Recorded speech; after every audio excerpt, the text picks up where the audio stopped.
자, 입으로 돌아왔습니다. 자, 우리 이제 뭐 개별성 해볼까요? 네, 다음으로는 개별성에 대한 논쟁의 교훈을 좀 살펴보도록 하겠습니다. 네. 네, 양진인 교수님은 소득 재분배 효과 면에서 기본소득의 개인 단위 지급을 문제시하고 있는데요. 그래서 이렇게 말씀하고 계십니다. 그나마 개인 단위에서 보이던 재분배 효과는 가구 단위로 기본소득 수령액을 재환산할 경우 최상층을 제외하고는 대부분 사라진다. 개인 단위에서는 중산층 가정에 아르바이트하는 학생이나 전업주부가 모두 저소득이나 무소득자로 분류된다. 무늬만 저소득자, 무소득자인 이들에게 기본소득이 지급되면 통계적으로는 양의 소득 재분배가 발생한다. 양극화가 완화되는 것처럼 나타난다. 그러나 이들을 가구 단위로 재배치하면 어떻게 될까? 소득 재분배 양상이 크게 달라진다. 뭐 이런 말씀을 하셨고요. 또는 이렇게 말씀을 하시죠. 소득 활동 여부나 소득의 크기 그리고 생계를 함께하는 가족의 생활 수준을 따지지 않고 모든 개인에게 동일한 액수의 급여를 지급하면 양극화 해소 효과를 보기 어렵다. 저소득 혹은 무소득으로 나타나는 개인도 사실은 중산층 가구원인 경우가 많다. 1인 가구와 2인 가구의 빈곤이 집중되어 있다. 가구원 수가 많은 중산층은 그렇지 못한 저소득층보다 기본소득을 통해 더 큰 이익을 볼 가능성이 크다. 이렇게 주장을 하고 계십니다. 새로운 주장 많이 넣으셨네요. 근데 또 이런 아, 주장은 얼핏 들으면 또 이게 약간 일리가 있어 보인다는 게 문제가 있어요. 예를 들어 이것에 대해서 조근조근 이제 설과타님이 반박을 하려고 해도 사람들은 왜 신문에 네. 제목만 보고 내용을 안 보듯이 약간 이제 맞아요. 그런 느낌 나거든요. 중산층만 이익 봐. 그러니까 또 그런 거 이제 기본소득 개별성 또 문제 중산층은 있어. 자식들도 많이 나와. 많아. 그 1, 2인 가구에 비해 어허. 중산층의 그 정상가족이라고 하는 어허. 자녀들 몇 명 낳고 사는 그 사람들 합이 많아지니까 기본소득 합이 많아지니까 더 나을 것이다. 그런데 자 이게 좀 얼핏 들으면 이제 그럴 듯하죠. 예, 자 설가타님 차근차근 한번 따져봐 주시죠. 네. 여기서는 이제 논의를 좀 단순화하기 위해서 10%의 정률 소득세를 바탕으로 연 360만 원, 월 30만 원의 기본소득을 지급한다고 가정을 일단 해보겠습니다. 네. 그래서 첫 번째로는 A 가구에는 연소득 1억 원인 A와 연소득이 0인 B가 생활한다라고 가정을 하고요. B 가구에는 연소득이 각각 5천만 원인 C와 D가 생활한다고 가정을 똑같이 합은 1억 원이네요. 네, 합은 네, 1억 네. 원이고요. 그래서 이 A 가구와 B 가구 모두 1억 원을 연으로 벌고 기본소득 지급을 위해서는 1,000만 원을 세금으로 내죠. 10% 정률 소득세니까. 그 대신에 720만 원을 기본소득으로 지급받게 됩니다. 연 360만 원인데 2명씩이니까 이렇게 네. 되겠죠. 그래서 이것을 보면은 가구 원수와 가구의 총소득이 모두 같은 이상 가구 내 소득 분포의 양상, 그러니까 저소득자나 무소득자가 존재하냐 않느냐 아니면 가구원들의 소득 격차가 있냐 없냐 얼마나 크냐 이런 것과 관계없이 기본소득으로 인한 경제적 손익의 크기는 동일하게 됩니다. 그렇죠. 네, 이게 당연한 건데 네. 그 한 측면만 강조하고 있는 것이죠. 그러니까 연소득이 0인 사람이 있는데 배우자가 1억 원 벌니까 경제력이 있는데 왜 0인 사람에게 주느냐. 360만 주냐 이렇게 하지만 사실 그 1억 원을 버는 배우자는 이 기본소득을 위해서 1,000만 원을 낸다라고 하는 게 빠져 있는 것이죠. 그렇죠. 예. 네. 그래서 그리고 이제 만약에 가구 단위로 1,000만 원씩 세금을 걷고 720만 원을 지급하게 되는 경우랑 한번 그것을 상정해 보자면은 이 경우에도 가구 단위에서의 소득 재분배를 보자면 기본 소득의 형태로 개인 단위로 지급하느냐 아니면 가구 단위로 지급하느냐에 있어서 경제적 손익 면에서는 동일합니다. 가구 단위로만 보면 그렇다는 얘기죠. 하지만 우리가 가구 내의 불평등한 권력 관계와 젠더 평등을 추가로 고려한다면 얘기가 달라지죠. 더 좋은 거죠 이게. 네, 물론 현실에는 가구 내 가구원들의 소득 격차의 크기와 상관없이 젠더 평등한 삶을 영위하고자 하는 어떤 또 영위하고 있는 가구들도 물론 많이 있을 겁니다. 그런데 이들이 사실 우리 사회 정책적인 고려 대상은 아닌 거죠. 이들은 뭐 잘하고 있는 것이니까 우리가 오히려 주목해야 될 점은 가구 내 가구원들의 소득이나 자원 격차가 불균등함으로써 가구 내 불평등한 권력 관계가 고착화되거나 강화되는 경우에서 가구 단위로 지급되느냐 아니면 개인 단위로 지급되느냐가 어떠한 효과를 낳을 것이냐 이것이 오히려 중요한 문제라고 할 수가 있겠습니다. 네. 그런데 만약에 앞선 A 가구의 경우에 만약에 가구 내 가구원들의 소득 격차에 거의 비례하여 불평등한 권력 관계가 형성되었다라고 가정을 한다면 가구 단위로 지급될 경우에는 이러한 불평등한 권력 관계가 변화할 가능성이 전무하죠. 하지만 개인 단위로 지급될 경우에는 예를 들면 B 가구에서의 D가 있지 않았습니까? D의 소득이 0에서 연 360만 원으로 늘어남으로써 그 D가 기존의 불평등한 권력 관계를 변화시키거나 아니면 정말 안 되겠다 싶으면 그러한 관계에서 아예 벗어날 수 있는 가능성이 부여된다라는 것입니다. 이것이 개인 단위 지급이 젠더 평등을 제고할 수 있는 하나의 기제다라고 말씀드릴 수가 있겠습니다. 난 참 양재진 교수님이 참 작년에는 제가 못 들은 논리가 좀 나와갖고 근데 이번에 쉬는 시간에 기본소득을 교묘하게 깰 수 있는 방법이 없을까 그것만 연구하시는 것 같아요. 아니 어떻게 버젓이 가구주의 소득에 근거해서 함께 가족을 영위하고 있는 가족을 분리시킨 다음에 가구주는 저기 가서 세금 내고 있고 돈 안 버는 가사노동 종사자나 학생은 그냥 무소득자로 이렇게 가족을 깬 다음에 왜 이 사람한테 주냐는 식으로 같이 밥 먹고 있는 가구주가 세금 내고 있잖아. 이게 그러니까. 야 이런 어떤 논리를 이 가구 파산적 논리를 갖고 이걸 중산층의 시장 소득이 없는 개인 주부 학생한테 왜 주냐 이런 얘기잖아 지금. 그렇죠. 황당한 얘기예요. 근데 어떻게 다시 얘기하면 내가 설같은 얘기 들으면서 곰곰이 생각했는데 이런 것도 돼요. 심하게 얘기하면 예를 들면 1억 원을 가구주가 1억을 벌어. 네. 나머지는 소득이 없어. 네. 그럼 그런 사람들은 기본소득을 왜 주냐 이런 얘기는 그럼 1억 버는 가구주한테 계속 의존하고서 살라는 얘기거든요. 네, 그렇죠. 맞습니다. 네. 굉장히 나쁜 얘기예요 이게. 굉장히 가부장적이잖아요. 넌 아버지가 1억 벌잖아. 거기에 의존해서 살아. 이런 얘기거든. 맞아. 그걸 뭔가 좀 어떻게 좀 완화하려는 이런 기본소득의 의도를 깎아내리는 거란 말이에요. 네. 갑자기 좀 열받네. 또 제가 또 하고 싶은 얘기 이거예요. 결국 또 아까 그 중산층이 더 유리하다는 거죠. 그 얘기 한번 하고 싶은데 중산층 이상은 가족이 많고 빈곤층은 1인 가구, 2인 가구가 많아서 개인별 지급을 하면 중산층 이상이 더 유리하다. 이거 아동수당 줄 때 중산층이 유리하다는 얘기하고 비슷한 얘기인데 어쨌건 간에. 근데 설가타님은 이번에 두 번째 애가 또 태어난다 그러지 않으셨나요? 예, 제가 볼 때 중산층이 소이죠. 아닌데. 어쨌건 간에. 어쨌건 저는 양재진 교수가 만약에 이렇게 생각한다면 제가 양재진 교수가 바로 앞에 있다면 이렇게 답해주고 싶어. 그러면 중상층 이상인 양재진 교수 가족은 정말 유리한 제도니까 바로 합시다. 그러니까 너무 하시고 싶지 너무 않나? 이 중산층 이상한테 유리한 제도니까 그래서 만약에 중산층 이상한테 중산층 이상이 이건 유리한 제도니까 중산층 이상이 더 많이 부담하고 그 유리한 제도 혜택을 더 많이 가져가세요. 이렇게 설득하자는 거 아니야. 그럼 중산층이 뭐라 그러겠어? 뭐 무슨 개소리 하는 것 같은데 나는. 내 말이. 네. 아니 중산층이 이 말을 듣고 우리는 가족 수가 많으니까 더 많이 주네. 그러니까 우리한테 더 유리한 제도냐? 이렇게 생각할 중산층이 한 명도 없어. 내가 볼 때. 당연히 중상층 이상은 부담액이 많아지잖아요. 반대할 가능성이 더 많은데 내는 건 싹 빼서 내는 사람만 가족에서 딱 분리한 다음에 가족이 많으니까 더 많이 타. 이거는 정말 뭐라고 말을 못하겠네 진짜. 네, 정말 뭐 나쁜 말을 하려다가 말겠습니다. 그래서 양재인 교수는 또 이제 말도 안 되는 거 갖고 진짜 시비를 걸고 있고요. 사실 기본소득을 반대하고 사실 기본소득을 위해서 사실 자기 부담을 지고 싶지 않은 자기 심리가 이렇게 표현돼 갖고 교묘한 어떤 가구 분리 논리로 나오지 않았는가 생각이 듭니다.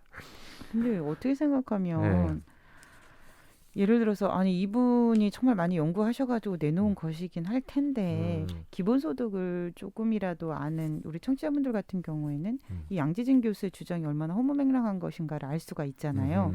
근데 학자라는 분이 이게 좀 너무 그 비판의 수준이 조금 낮은 거 아닌가 좀 이런 생각이 들고 그런 생각 많이 들어요 토론에. 그래서 양재진 교수가 토론에 나오신다고 하면은 꼭 찬희 쌤이 좀 가셔가지고 그러니까 네, 저번에 좀- 박시영 TV 이후로 나를 안 부르더라고요. 아, 그래요? 아마 근데 혹시 논리적으로 너무 박살을 내신 혹시 거 양 아닐까? 교수님이 김찬희 나오면 안 나간다 그러시는 게 아닌가 싶은 생각도 좀 듭니다. 그럴 가능성도 있을 것 그때 같습니다. 제가 정말 음. 박살냈습니다. 진짜. 네. 김종진 연구원도 완전 버벅거렸어요 그날. 내가 방송 한번 들어보세요. 아니 박시영 그러면은 TV. 예를 들어서 그렇게 네. 만약에 논리적으로 깨졌다고 하면은 이제 네. 학자의 양심이랑 그럼 그걸 이제 감정적으로 심리적으로 받아들일 게 아니라 다시 한번 본인의 논리를 점검해봐야 되는 게 학자들의 양심 아닌가요, 설가타님? 제가 학자가 아니어가지고 잘 모르겠지만. 아니요. 저렇게 가방끈이 짧은 애가 나와서 이상한 소리 한다고 생각하죠. 아 그런가요? 죄송합니다. 그렇게 얘기했다는 거 아닙니다. 그런 소리 제가 몇 번 들었거든요. 딴 데서. 아, 네. 가방끈이 네. 누가 짧다고요? 제가 학사밖에 안 되잖아요, 저는. 아, 찬쌤이. 이분들은 다 박사예요, 다.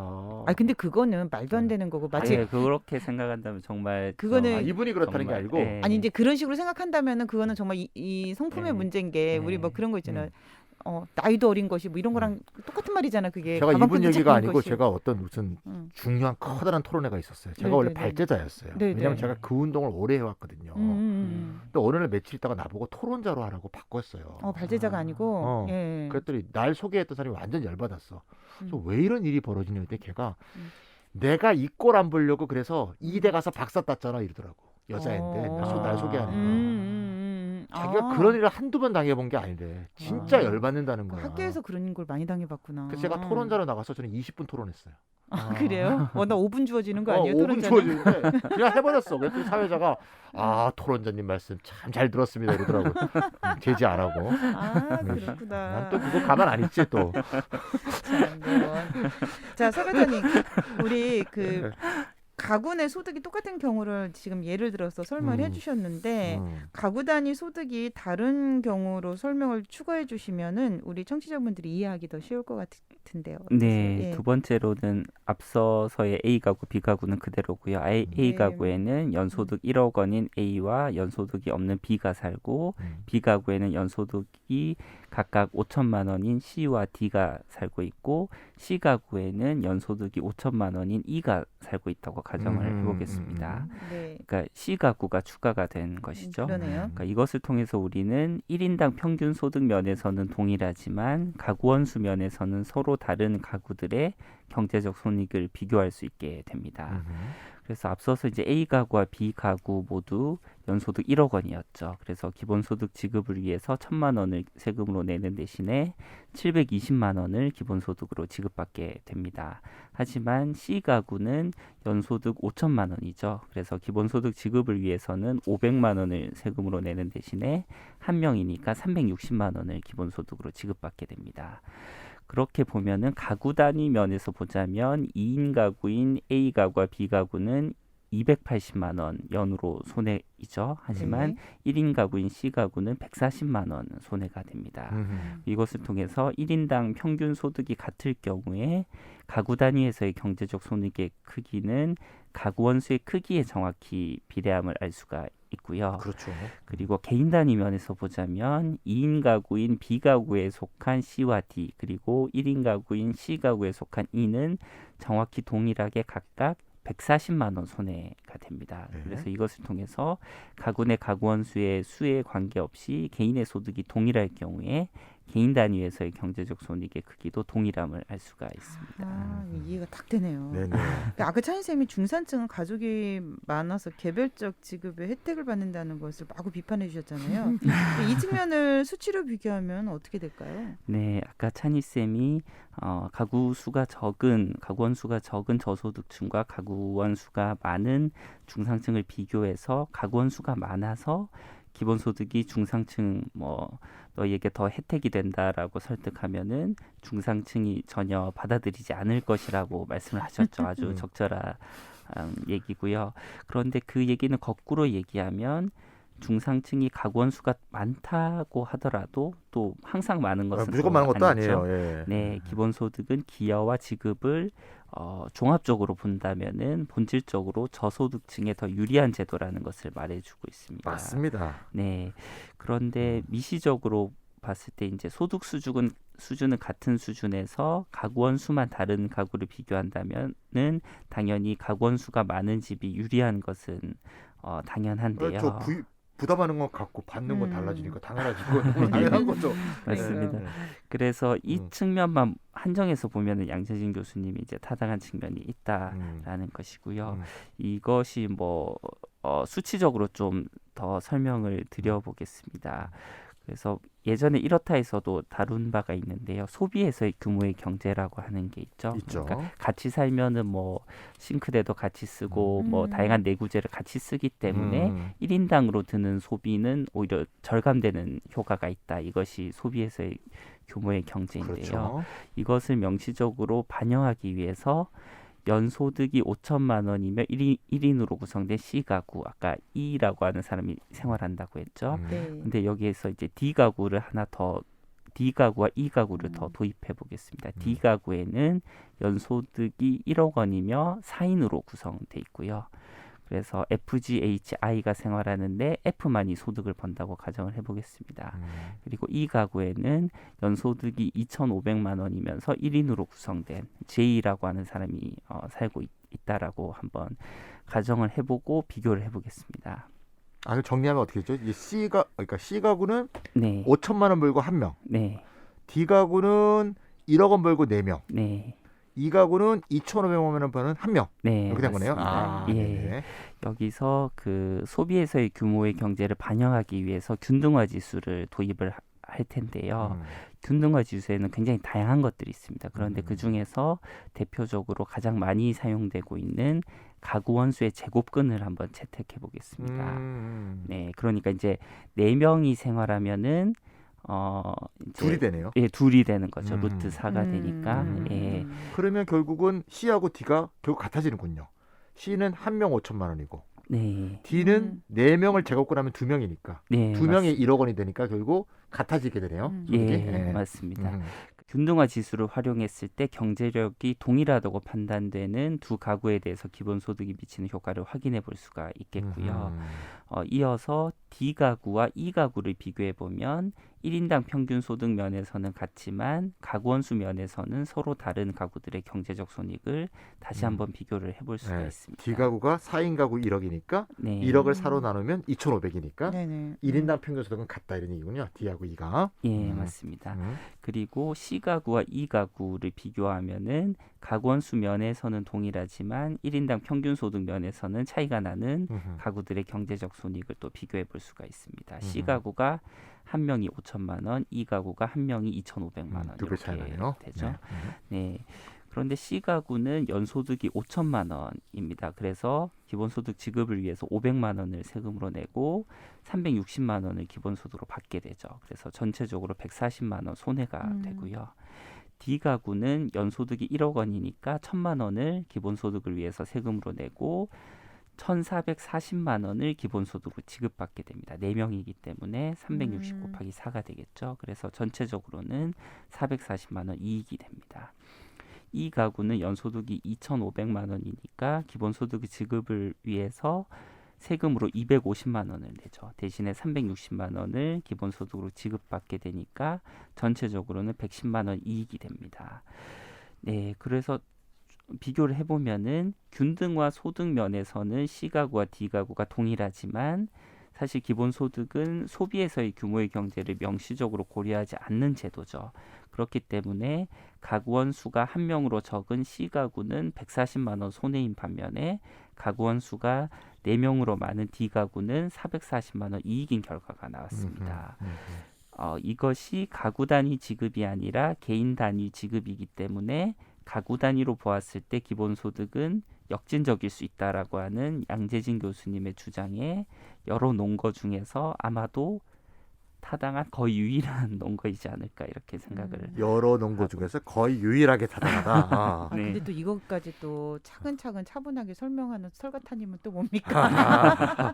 네, 역시. 네네네. 네. 그리고 D와 E 가구를 비교를 해보면은 1인당 평균 소득이 같을 경우에 경제적 손익의 크기는 가구 원수의 정확히 비례함을 확인할 수가 있습니다.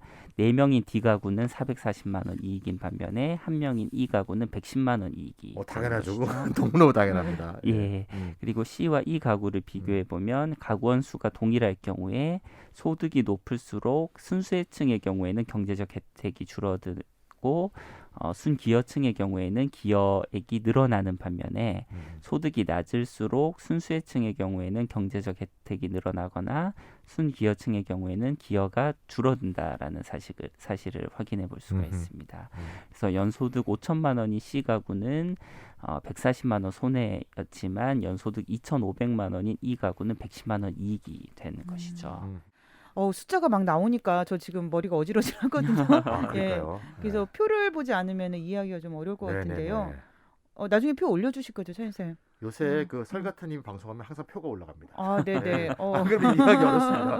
네. 이게 지금 설가타님 얘기하신 거를 음. 차인쌤이 숫자를 빼고 내용만 딱 정리해 주시면 좋을 것 같아요. 제가 숫자가 약하니까. 네. 숫자 빼고. 자, 한번 좀 정리해 보면 네. 자, 첫 번째. 가구 원수와 가구의 총 소득이 같은 이상 가구 내 소득이 어떻게 분포되어 있건 상관없이 기본 소득으로 인한 경제적 손익의 크기는 가구별로는 똑같다. 네. 네, 그런 거고요. 두 번째는 1인당 평균 소득이 같으면 이제 가구 수가 다르면 1인당 평균 소득에 일단 계산을 해야겠죠. 네. 예, 같으면 1인당 손익은 가구 원수 관계 없이 똑같고 네. 가구 단위로 손익을 계산하면 당연히 가구 원수에 비례하게 돼 있다. 네. 많을수록 당연히 좋은 거죠. 3번 가구 원수가 동일하면 소득이 높을수록 이득이 줄고 소득이 낮을수록 이득이 는다. 네. 이것도 당연한 거 아닌가 싶어요. 예. 네 번째는 1인당 평균 소득이 아니라 소비에서의 규모의 경제를 고려해서 균등화 지수를 적용한 균등화 소득면으로 보면 기본 소득의 경우 가구 원수가 적을수록 경제적으로 불리한 반면 가구 원수가 많을수록 경제적으로 유리해진다. 네. 여기서 유불리라는 것은 이제 부담이라든가 혜택을 그냥 통합적으로 얘기했다 이렇게 이해해 주시면 되겠습니다. 네. 네, 깔끔하게 잘 정리해 주셨습니다. 깔끔한지 잘 모르겠지만 정리했습니다. 예. 네. 네. 이러한 특성은 세율의 크기에 관계없이 정률소득세 기본소득 모형에서는 언제나 성립하는데요.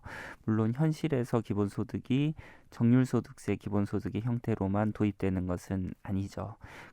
그래서 이렇게 발견한 5가지 사실은 일부 수정될 수도 있습니다. 하지만 전체적인 기본소득 정책 패키지가 진보적이고 개혁적이고 해방적인 형태일 경우에는 위에서 제시한 5가지 사실의 기본적인 성질은 크게 변화하지는 않을 것이라고 예상이 되고요. 그렇기 때문에 위에서의 논의는 전체 기본소득 정책 패키지에도 중요한 시사점을 준다고 생각합니다. 그러면 양재진 교수의 거의 유일하게 말이 되는 주장이 포함된 이 주장에 대해서는 어떻게 비판할 수 있을까요? 네, 1인당 평균 소득이 아니라 소비에서의 규모의 경제를 고려하여 균등화 지수를 적용한 균등한 소득 면에서 볼 때 기본 소득의 경우 가구 원수가 적을수록 경제적으로 불리한 반면에 가구 원수가 많을수록 경제적으로 유리해진다는 점, 그것이죠. 그런데 또 저소득층일수록 가구 원수가 적고 고소득층일수록 가구 원수가 많은 경향이 있는 것도 사실입니다. 사회적 사실이죠. 그러면 이것 앞에서 우리는 어떠한 입장을 취해야 될까, 이런 질문을 던져볼 수 있겠습니다. 그래서 어떤 사람들은 이것을 보고 그렇다면 기본소득을 개인 단위가 아니라 가구 단위로 지급하고 또 급여 지급액도 가구 원수를 고려하여 차등 지급하는 것이 어떨까, 이렇게 생각할지도 모르겠습니다. 또 실제로 이렇게 주장하는 사람들도 존재하죠. 하지만 저는 물론 이제 연령 범주에 따라서 차등 지급하는 안에 대해서는 좀 열려 있기는 하지만 기본적으로 기본소득은 가구 단위가 아니라 개인 단위로 지급해야 된다고 생각을 하고요. 또 급여 지급액 면에서도 가구 원수에 따라 차등 지급하는 것이 아니라 이를 고려하지 않고 균등 지급해야 한다고 생각을 합니다. 뭐 여러 가지 이유를 들 수가 있겠는데요. 첫 번째로는 기본소득의 원천이 공통부라고 말씀을 드렸고 공유부 수익의 정의도 아까 말씀을 드렸습니다. 그렇기 때문에 기본소득은 무조건적, 보편적, 개별적으로 지급되는 것이 그 원리상 맞다라는 것이죠. 첫째, 원리상 개인별 지급이 맞다는 거잖아요. 그럼 네. 둘째는 네, 두 번째로는 가족의 형성을 촉진할 유인을 만드느냐, 가족의 해체를 촉진할 유인을 만드느냐의 이슈에서 개인 단위로 균등 지급하는 것이 낫습니다. 그래서 가구 원수는 고정불변의 것이 결코 아니죠. 그리고 소비에서의 규모의 경제도 반대로 생각해 보면 기본소득의 경우에는 가구 원수가 늘어날수록 경제적으로 유리하게 되어서 자발적으로 함께 생활할 유인을 제공하는 정책이라고 말씀드릴 수가 있겠습니다. 네, 맞아요. 저소득층이 1인 가구가 많은 것은 같이 살 여유가 없기 때문인 경우가 있거든요. 맞습니다. 네. 네. 저도 지금 딸을 독립시키고 싶어가지고 지금 그래서 기본소득은 가족 형성을 촉진할 유인을 가지고 있다는 것에 완전 동의. 네네. 그런 점도 있네요. 네, 네, 네. 생각을 물론 해봤습니다. 가족의 형태는 굉장히 다양할 수 그러니까요. 있겠죠. 예. 네, 그리고 세 번째로는 기본소득이 진공 상태에서 도입되는 것이 아니죠. 그리고 소비에서의 규모의 경제를 반영한 그리고 가구 단위로 지원하는 정책은 이미 많이 존재합니다. 그렇기 때문에 이러한 상황에서 기본소득마저 가구 단위로 가구 원수에 따라서 차등 지급할 필요성은 크게 떨어지는 것으로 판단이 됩니다. 그러니까 그 문제를 보완할 가구 단위 복지 정책이 많이 존재한다. 이런 이미 거죠. 많다. 이미 이미 많다. 많습니다. 자, 그럼 네 번째는요? 네, 네 번째로는 기본소득의 경우도 마찬가지거니와 1인 가구 증가에 대한 정책적 대응이 반드시 1인 가구 맞춤형 정책으로 전환하거나 그러한 정책을 늘리는 방식의 일변도로 나아가는 것은 생태 환경을 고려했을 때도 부적절하다라고 생각하기 때문인데요. 아, 이렇게 깊은 뜻이. 네. 오. 예를 들어서 1인 가구가 많이 늘어난다고 해서 1인 가구를 위한 주택을 많이 만드는 식으로만 대처하는 것은 1인 가구의 1인당 에너지 소비가 2인 이상 가구의 그것에 비해서 많다는 점을 감안할 때 결코 바람직하지 않을 수 있습니다. 금요일 경제상 그럴 수밖에 없죠. 네, 맞습니다. 그래서 기본소득은 가구 원수가 늘어날수록 경제적으로 유리하게 되죠. 그렇기 때문에 자발적으로 함께 생활할 유인을 낳는 제도입니다. 그렇기 때문에 기존의 1인 가구 급증 현상에 대한 기존의 방식과는 다르게 대응하는 보완적인 정책이 될 수 있다라는 것이고요. 저는 상상도 못했던 그러니까요. 이야기네요. 그러니까 1인 가구 맞춤형 제도 일변도 정책은 반환경적일 수 있다. 이런 내용인데 그럼 또 무슨 내용이 있을까요? 예. 네, 또 그렇다고 해서 강제적으로 뭐 2인 가구를 늘리고 이런 것도 바람직하지 않죠. 그런데 기본소득은 경제적 유인상 자발적으로 가족을 형성할 유인을 준다라는 정책이라는 것이고요. 예. 네. 그리고 더 근본적으로는 기본소득의 개별성은 보편성, 무조건성, 현금성, 정기성이라는 다른 속성들과 결합하여 기본소득이 개인의 자유와 해방을 향한 기존의 접근과는 다른 새로운 기획이 되게끔 합니다. 이것에 대해서는 아래 현금성에서 좀 더 자세히 다루고자 합니다. 그럼 자연스럽게 현금성에 관한 교훈으로 넘어갈 텐데요. 차인쌤 어떤 비판이죠? 네, 또 양재진 교수 뭐야, 등장입니다. 양재진 교수가 이번엔 또 기본소득의 현금 지급에 대해서도 이제 문제를 제기하시네요. 이유는 첫 번째로 많이 듣던 얘기예요. 이거는 현금은 오남용되기 쉽다. 즉 나쁜 소비를 할 수 있다는 얘기고요. 두 번째는 기본소득 도입을 하면 사회 서비스가 후퇴할 가능성이 있다. 아우 지겨워.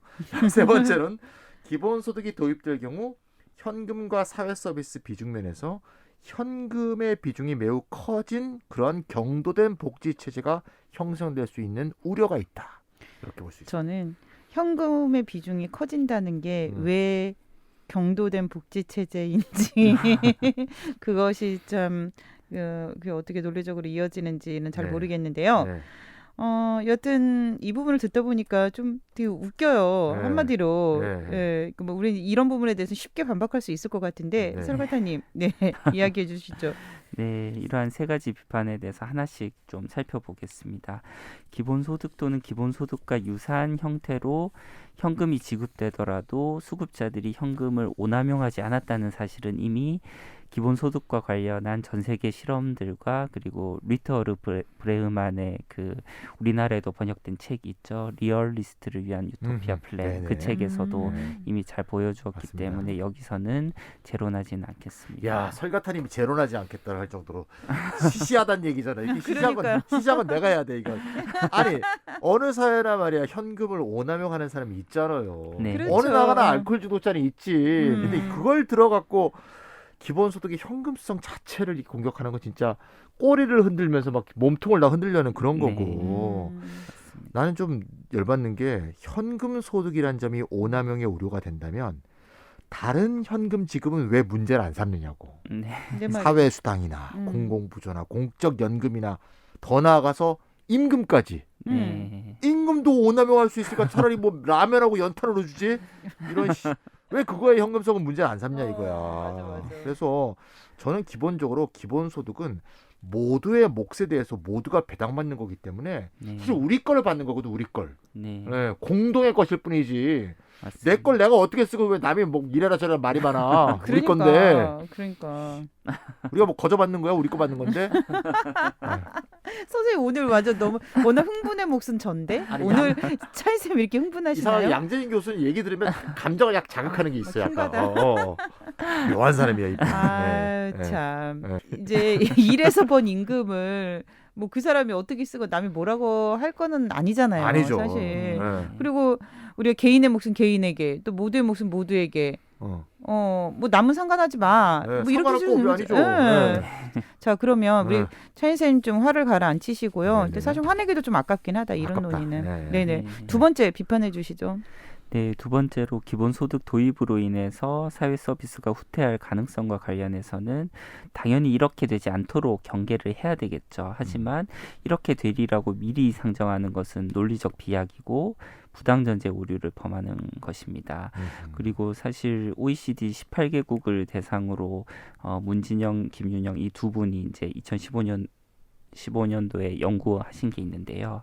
그것을 통해서 장기적으로 볼 때 현금 급여와 현물 급여는 대체 관계가 아니라 오히려 보완 관계가 있음을 보여준 바가 있습니다. 그리고 어느 하나의 증가가 시간이 흐름에 따라 다른 하나의 증가를 견인하는 관계, 이것을 이제 그랜저 인과성이라고 하는데요. 이것이 있음을 보여준 바가 있습니다. 네, 그리고 기본소득과 사회 서비스의 관계에 대해서는 예전에 이렇다 해서도 많이 다뤘는데요. 이것은 대체 관계가 아니라 상호 보완적이고 둘이 같이 굳건히 있어야 서로에게 도움이 된다. 이것은 뭐 워낙 강조를 많이 했기 때문에 뭐 여기서도 그대로 좀 넘어가도록 하겠습니다. 그래서 제일 중요한 게 동태적인 것 같아요. 그러니까 네. 꼭 이거 반대하는 사람들은 딱 시간을 고정시켜. 100이라는 돈을 딱 정해놔. 야 100이 여기에 좀 더 쓰이면 여기에 줄어들잖아. 이렇게 설명하는 거야. 동태적이고 역사적으로 쫙 보면 함께 증가해 왔다는 게 이미 여러 연구에서 입증이 된 건데. 네, 그러니까요. 네, 정말 답답한 얘기예요. 네. 자, 그럼 세 번째는요?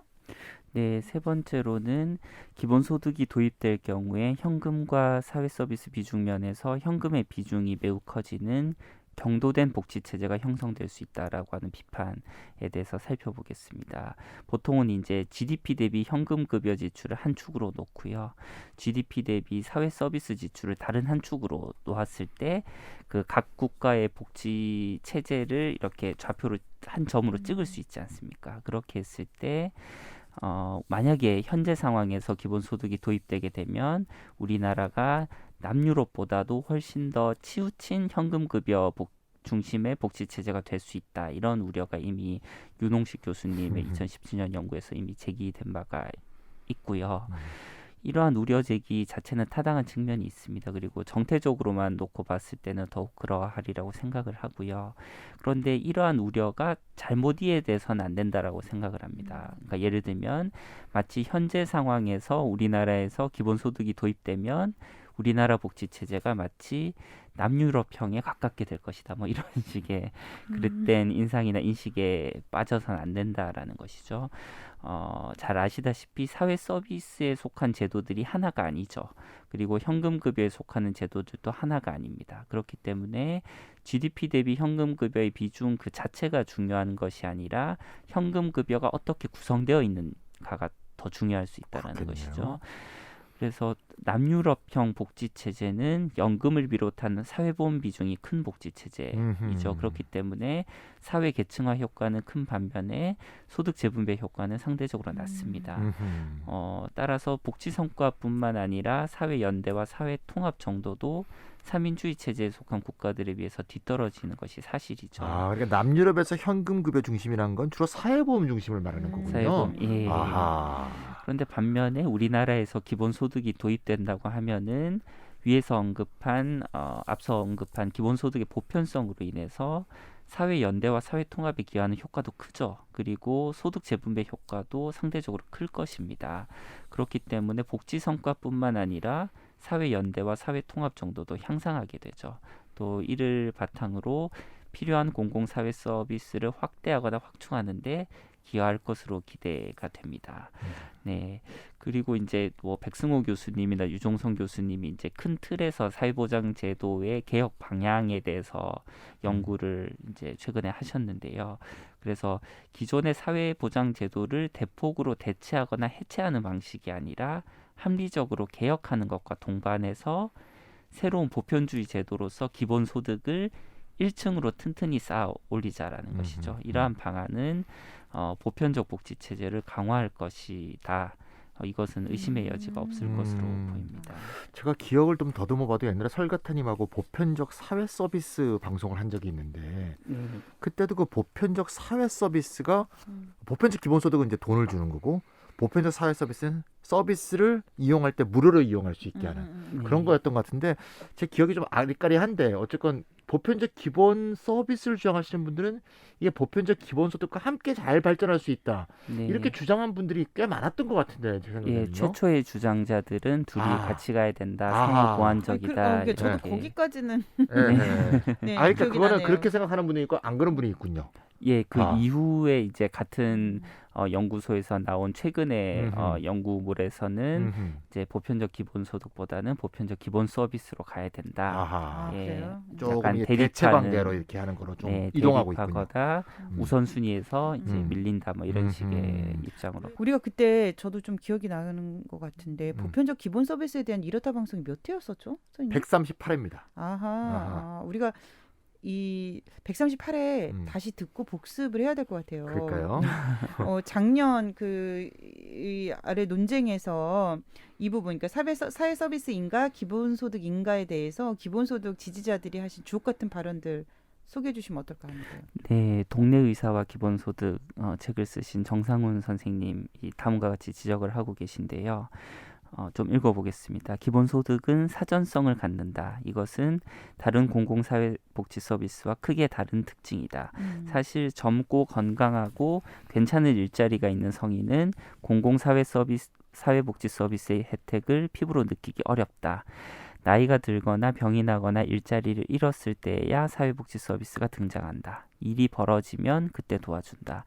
하지만 기본소득은 먼저 모두에게 지급된다. 사후적으로 돕는 사회복지 서비스는 원상 회복이 목표다. 물론 이런 공공서비스 역시 여전히 중요하다. 그런데 기본소득은 사람들의 삶을 제자리로 돌려놓는 것이 목표가 아니다. 완전히 새로운 선택을 할 기회, 누구라도 역동적으로 자신의 삶을 개척할 기회를 주는 것이다. 이렇게 정리를 되돌리거나 하십니다. 원상회복하는 게 중요한 게 아니라 미리미리 기회를 주는 네, 이런 식의 얘기를 자기 하셨네. 삶을 주체적이고 역동적으로 네. 이분은 의사시죠? 예, 맞습니다. 예. 아름답네요. 좋습니다. 네. 네, 이분 제가 아는 분 같은데. 예, 맞을 들어보니까, 겁니다. 예. 예. 또 기본소득에 또 관심을 그 사이에 또 이분이 또 기본소득에 관심을 가지셨구나. 그렇구나. 네. 네, 그리고 이제 앞서 이제 문학들에서도 기획특집호를 했다고 말씀을 드렸는데요. 거기에 나온 글들도 보면은 개인의 자유나 자립이나 뭐 자율성, 선택, 권한을 제고함으로써 여러 차원 차원에서 뻗어나갈 수 있는 기본소득의 해방적 잠재력을 아주 가장 직관적으로 감지하고 있음을 이제 다양한 글들을 통해서 발견을 할 수가 있고요.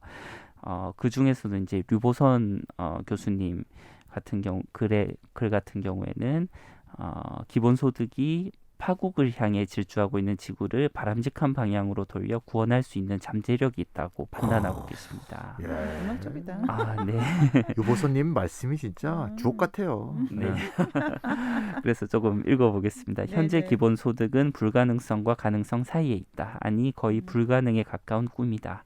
설사 가능하더라도 그것은 불가능한 것의 가능성에 가깝다. 그러므로 이 불가능한 것의 가능성을 구체화, 현실화시키려면 기본소득이라는 단절 혹은 전회가 없을 경우 지구 전체가 직면할 재난적 상황에 대한 냉철한 응시와 정의로운 분배가 가져올 전미래에 대한 명랑한 전망과 굳건한 믿음을 유지하는 것이 무엇보다 중요한지 모른다. 명랑한 아니, 전망. 글이 아니 나는 지금 계속 음. 설가타님이 이제 막 논리적인 비판의 이야기를 계속 듣다가 네. 이렇게 문학적 표현 있잖아요. 이렇게 네. 선동적이고 문학적인 표현을 보니까 너무 재밌는데. 아, 네. 네. 조금 더 읽어보겠습니다. 네네. 네, 그리 오래되지 않은 때의 지적은 역설적이지만 재난을 막는 유일한 방법은 재난을 불가피하게 받아들이고 예방 행동, 선제 공격의 발상을 과감하게 복원해야 한다고 말한 적이 있다. 참된 행위는 그에 관해 완벽한 지식을 가지고 있는 어떤 투명한 상황 속의 전략적 개입이 결코 아니며 오히려 참된 행위가 지식의 틈새를 메우는 것이다. 고 말했다는 점을 지적하고 계십니다. 아하. 주옥 같습니다. 네. 마지막으로 기본소득이 5대 원칙 중에 정기성 하나 남았거든요. 예, 네. 정기성을 부정하는 논리로는 기본 자산제, 기초 자산제 등이 대표적일 것 같은데요. 맞아요? 네, 일영 교수님 같은 경우에는 김종철 교수님, 이제 서강대 교수님이시고 이제 네. 기본소득의 또 대표적인 비판자시기도 하죠. 네. 그분의 영향을 받으셔서 이제 기본 자산을 생산적 활용에 필요한 공유 자산으로 재정의하고 계십니다. 그리고 동아시아 모델이 기존에는 대기업 중심의 산업 체계였는데 여기서 벗어나서 새로운 지역 산업 생태계를 조성하는 방향으로 나아가기 위한 하나의 방안으로 청년 기본 자산제 구상을 제시하고 오잉? 계시는데요. 너무 네. 너무한데? 너무 과한데? 네, 야. 그러면서 기본 자산은 자원의 탕진을 막고 사회적 상속의 기반으로 삼는다는 차원에서 주거, 교육, 토지 등 실물 또는 서비스 형태로 주어지는 것이 바람직하다라고 보고 계십니다. 그러면서 그 세부 방안으로 청년 주거 기본 자산제, 청년 갭 이어 제도, 청년 농지 기본 자산제를 제안하고 계십니다. 아하. 그런데 제가 봤을 땐 좀 여러 가지 한계가 분명할 것으로 생각이 되는데요. 분명하죠. 생태계를 어떻게 바꿔 기부처 자산 좀 준다고. 아니 얼마 주려고? 얼마도 안 돼 이 사람들. 아니 얼마를 예상하고 있길래 야. 그게 바뀔 정도 생태계가 네. 정말. 네, 지역사람 네. 생태계가 바뀔 정도면 한번 비판해 주세요. 네, 첫 번째로는 청년 기본 자산제는 기본 소득에 비해서 우리 사회에 만연한 빈곤과 불평등을 체계적으로 감소시키는 힘이 약할 것으로 보이는데요. 정책이 겨냥하는 대상의 범위라든지 정책이 변화시키고자 하는 사회 시스템의 범위, 정책이 미치는 파급 효과의 범위 모두에서 좀 그러하다라고 생각을 합니다. 그래서 예전에 이렇다 해서도 다뤘지만 그 세계 불평등 보고서 2018을 보면은 이제 신자유주의 시기에 전 세계적으로 소득 자산 불평등이 심각해진 그 주요한 원인 중에 하나가 바로 국가의 자산 중에서 민간이 차지하는 자산 비중의 증가와 밀접하게 관련돼 있다. 그러니까 공공자산의 비중은 계속 줄어왔다라는 것이죠. 네. 그런데 기본자산과 같은 기획은 어떻게 보면은 민간에서의 불평등하게 분배되어 있는 자산을 재분배함으로써 자산과 소득의 고른 재분배를 꾀하고자 하는 기획이죠. 그런데 기본소득 같은 경우에는 사회 전체의 자산 중에서 민간이 차지하고 있는 비중을 줄이고 공공이 차지하는 비중을 높이면서 이와 동시에 이것을 사회 구성원 전체에 복지 증진과 직접적으로 연결시키는 기획이라는 점에서 기본 자산보다는 오히려 자산과 소득을 더 효과적으로 효율적으로 재분배하는 방안일 것으로 생각이 되고요. 기본 자산은 이제 민간 자산을 퍼뜨리는 거죠. 네. 민간 자산을 여러 명이 조금씩 분할해서 갖도록 일시에는 퍼뜨리는데 다시 또 모이게 되죠. 네, 어디로 시간이 지나면, 시간이 지나면 또 불평등이 집중이 되는 거죠. 또 어디쪽으로.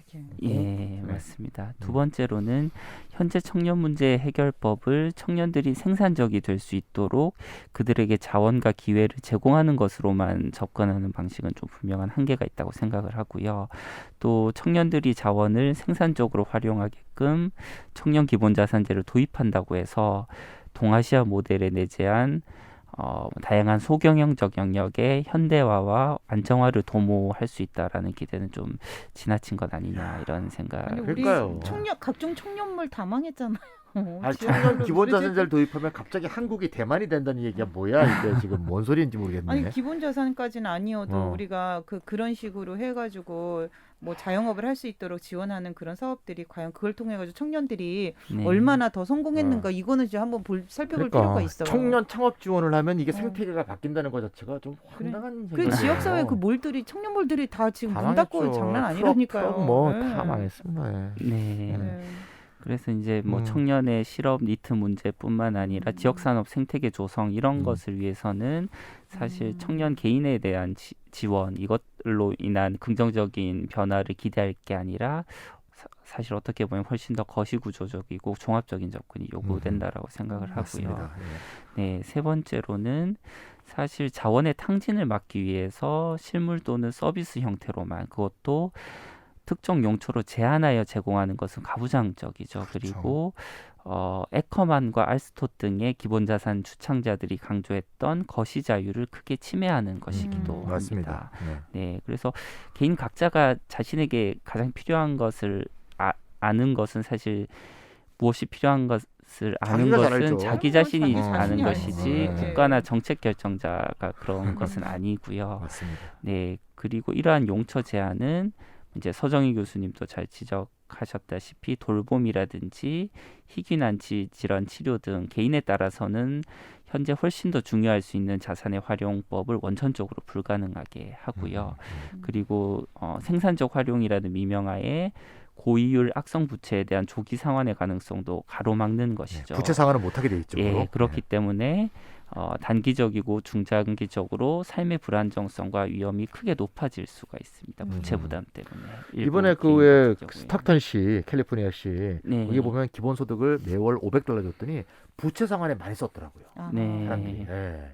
그렇죠. 맞습니다. 당장 빚이 있다면은 부채 상환하는 게 우선 부채율이 떨어지고 쓸수 있죠. 고용률이 확 올라갔어요. 아하. 네, 전일제 고용도 네. 늘었다고. 네. 네, 맞습니다. 이건 기본소득입니다. 기본 자산이 그런다는 게 아니고 기본소득이 그랬다는 거예요. 네.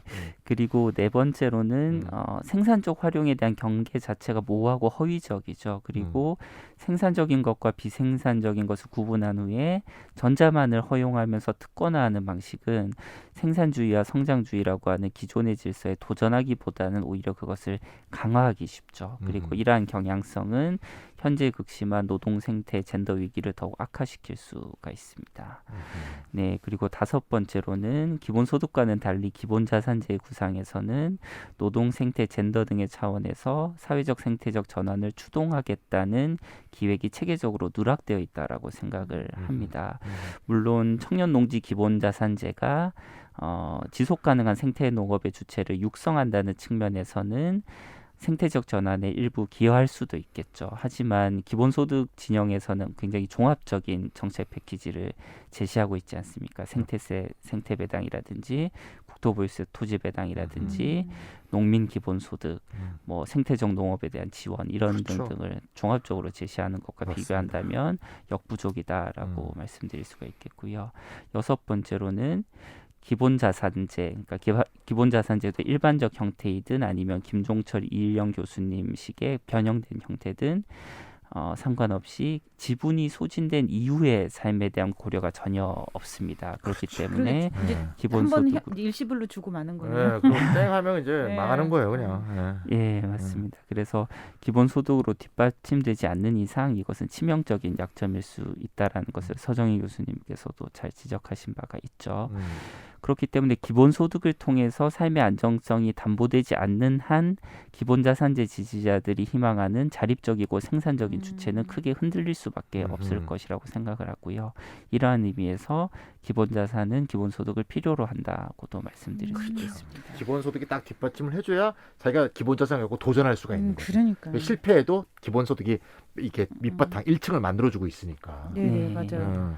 그러면은 설거타님 하신 말씀 또 기본 자산, 기초 자산론의 문제점에 대해서 좀 정리를 한번 해볼게요. 총 이제 6가지로 얘기를 해주셨는데 첫 번째 빈곤, 불평등을 완화하는 효력이 약하다라는 것이고 네. 두 번째는 청년 문제 해법을 통한 지역 산업 생태계 전환 목표가 과도하다. 과도하다. 오버다. 오바다. 과장된 거다는 것이고 세 번째는 탕진을 막기 위한 명분으로 기본 자산의 용처를 제한한 것은 틀렸다. 틀렸다. 하는 겁니다.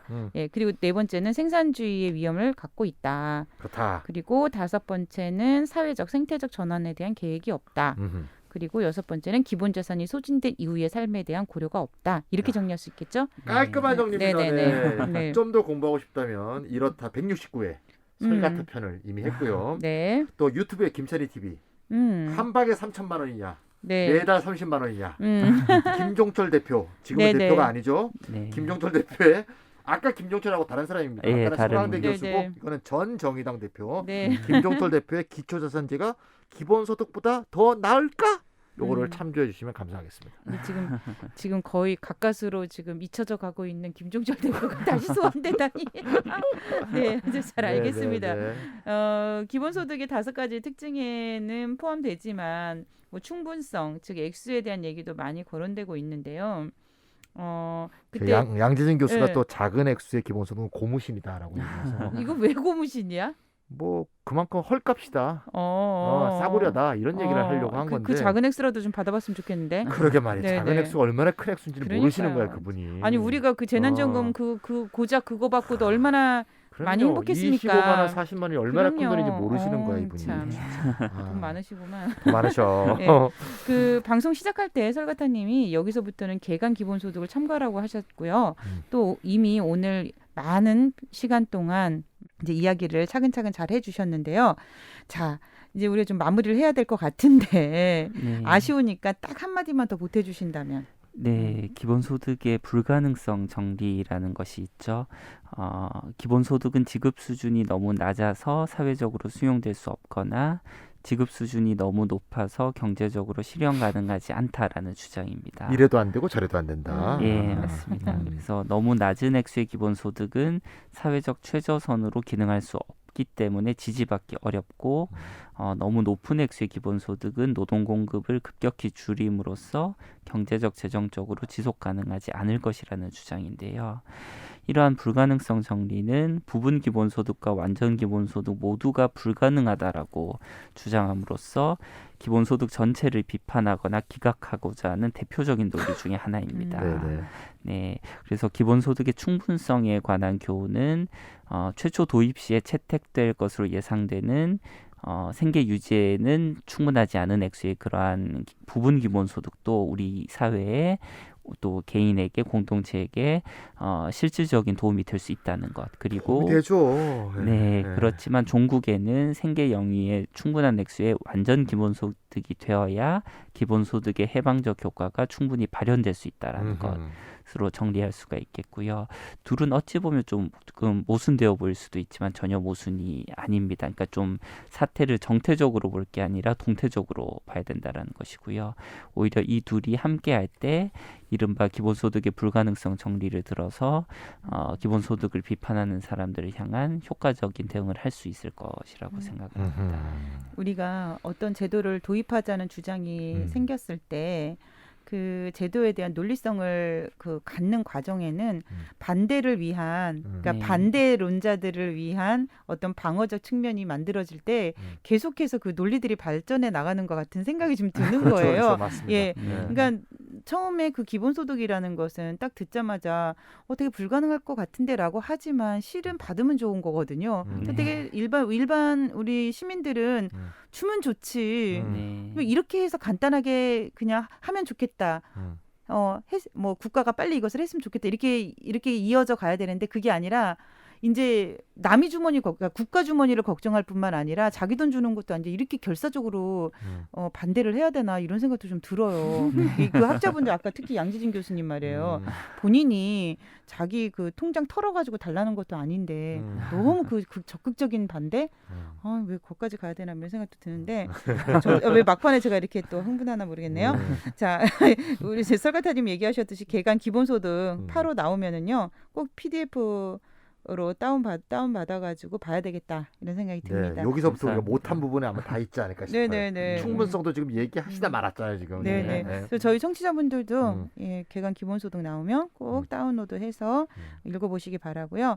오늘 이렇다 방송 마지막이에요, 설가타님. 네. 자, 어떻게 된 건가요? 예, 당분간 마지막이고요. 네, 제가 5월부터 12월까지 육아휴직을 계획하고 있습니다. 올해 12월? 네, 제가 아까 잠깐 말씀드렸죠. 두 번째 네. 자제분께서 네, 7월 초에 출산 출산 예정.